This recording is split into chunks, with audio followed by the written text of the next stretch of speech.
नमस्कार साथियों, जय आरसीएम। तो आज हम इस वीडियो में बात करेंगे कि जल संचय क्या है, जल संचय कैसे कार्य करता है और जल संचय के क्या क्या फायदे हैं। तो जल संचय क्या है? जल संचय एक 100% ऑर्गेनिक और बायोडिग्रेडेबल यानी कि 100% जैविक और बायोडिग्रेडेबल उत्पाद है जो फलों के छिलके जैसे संतरे, केले, शुगर केन, गन्ना इत्यादि के छिलकों से मिलकर के बना हुआ उत्पाद है। जल संचय 1 एकड़ के लिए 5 केजी जल संचय की आवश्यकता होती है। हम बात करेंगे कि जल संचय कैसे कार्य करता है, क्या क्या इसके फायदे हैं। तो ये 2 खेत आपके सामने हैं। अब हम एक खेत के अंदर जल संचय को डाल देते हैं। जल संचय कुछ इस प्रकार का पाउडर जैसा प्रोडक्ट है। 2 चम्मच मैं इसके अंदर मिला देता हूं। जल संचय दिखता कैसा है? कुछ इस प्रकार का जल संचय है, पाउडर जैसा ही है, एक उत्पाद है। हम जानते हैं कि यह बुवाई से पहले जाने वाला उत्पाद है, तो इसे हमें मिट्टी में पूरी तरीके से मिला देना है। तो यह हमने आखिरी जुताई करी या जब मथाई करी उस टाइम पे हम इसको पूरी तरीके से अच्छे से खेत में मिला दें। मुख्य रूप से बात ध्यान में रखने वाली बात यही है कि ये मिट्टी में अच्छी तरीके से मिल जाना चाहिए। तो यह हमारे 2 खेत थे। एक खेत में हमने जल संचय को डाला और एक खेत में हमने जल संचय को नहीं डाला। अब इन दोनों ही खेतों में बराबर मात्रा में पानी, यानी कि 200 तक इनमें मिट्टी थी और 400 तक इनमें, दोनों ही खेतों में हम पानी डाल देते हैं। जी, खेत के अंदर पानी को डाल दिया है, पहला पानी खेत को मिल गया है। अब यह क्या करेगा? जल संचय अब अपने वजन का 50 गुना से अधिक पानी को अवशोषित करेगा। अभी जैसा आप फर्क देख सकते हैं, जिस खेत में हमने जल संचय को नहीं डाला था वह पानी पूरा जब नीचे तक आ गया, बल्कि जिस खेत में हमने जल संचय को डाला था वह धीरे धीरे धीरे पानी को पी रहा है। अब हम इसको मिला देते हैं थोड़ा सा और, जिससे आप लोग आसानी से देख सकें कि कैसे यह कार्य कर रहा है।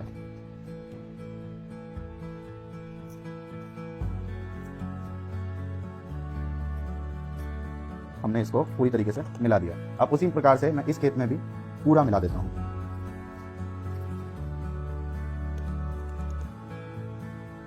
तो इस मिट्टी ने अपने अंदर पानी को पूरा पकड़ के रख लिया। और दूसरी चीज, जहां पर इसका मिट्टी का जो लेवल है वो 200 तक है, वहां पर इस खेत की मिट्टी का जो लेवल है वो 300 से भी ज्यादा हो गया है।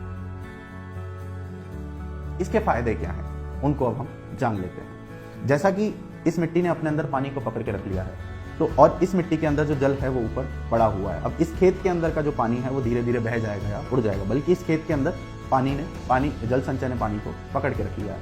तो जहां पर आप 7 दिन 5 दिन के अंदर पानी दे रहे हैं, वहां पर अगर आप 7 दिन के अंदर अगर आप पानी दे रहे हैं तो वहां आप 10 से 12 दिन तक ही सिंचाई कर सकते हैं। क्यों?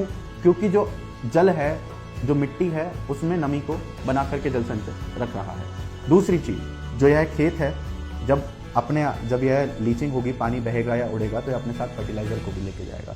लेकिन जो जल संचय वाला खेत है, जिस प्रकार से उसने पानी को पकड़ा है उसी प्रकार से उसने जो खाद है उसको भी पकड़ के रख लिया है। तो यहां पर आपकी 20 से 30% तक जो खाद है उसमें भी आपकी बचत हो जाएगी।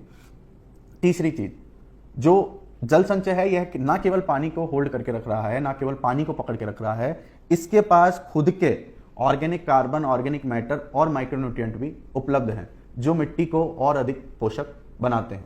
जब आपकी मिट्टी भुरभुरी हो रही है, फूल रही है, जब आपकी मिट्टी में नमी है, जब आपकी मिट्टी के पास खाद उपलब्ध है, तो जाहिर सी बात है जब आपकी मिट्टी फूली है तो उसके अंदर एरिएशन बनेगा। जब हवा है, पानी है, पोषक तत्व उपलब्ध हैं, तो जो उत्पादन है वह अपने आप बढ़ जाएगा।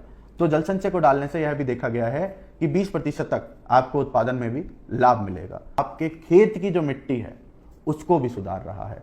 जल संचय उस मिट्टी को भी जो भुरभुरा करने में आप लोगों की मदद कर रहा है। तो ये जल संचय एक ऐसा रामबाण उपाय है जिसे एक फसल चक्र में, यानी 6 महीने के अंदर हमें एक बार डालना है। तो इस प्रकार से जल संचय कार्य करता है। इस प्रकार से जल संचय हम सभी के लिए लाभदायक है। तो आप सभी लोग जल संचय का इस्तेमाल करें और खुद जल संचय के लाभ देखें। धन्यवाद।